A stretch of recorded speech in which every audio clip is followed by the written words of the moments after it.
அனைவருக்கும் ஆண்மநேய அன்பு வணக்கம். அன்புடைய சகோதரர்களே, மூவகை அணுக்கள் பற்றி பெருமான் விளக்கமாக கூறுகிறார். சிறிதே நாம் அதையும் பார்ப்போம்.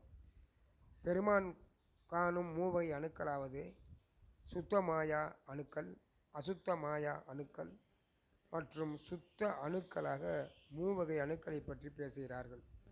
ஒன்று சுத்த மாயா அணு. இது சுத்த உணவு, அதாவது இயற்கை உணவு, நல்ல சிந்தனை, அதாவது சத்து விசாரத்தால் உண்டாகும். அதாவது கும்பாபிஷேகம், வழிபாடு, அன்னதானம் முதலியவற்றால் சுத்த மாயா அணுக்கள் தோன்றுகிறது என்று பேசுகிறார்கள். அசுத்தத்திலிருந்து அணுக்களை சுத்தமாக மாற்றும் செயல்தான் இது.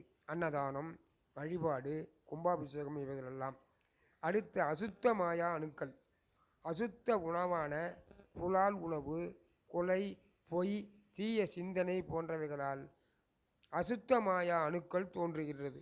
ஆகவே புலால் உணவு, கொலை, பொய், தீய சிந்தனைகளை ஒழித்தால் அசுத்த மாயா அணுக்களும் ஒழித்து விடலாம். மூன்றாவதாக பெருமான் பேசும் அணு சுத்த அணுக்களாக மாற்றுவது எப்படி? சுத்த அணுக்களாக மாற்றும் யுத்தியினை கேளுங்கள். சத்து விசாரம், பரோபகாரம், புருவநடு தியானம், சதாகாலமும் இறை சிந்தனையோடு இருத்தல் போன்றவைகளால் சுத்த அணுக்களாக மாறி சுத்த தேகம் உண்டாகும் என்று பெருமான் பேசுகிறார்.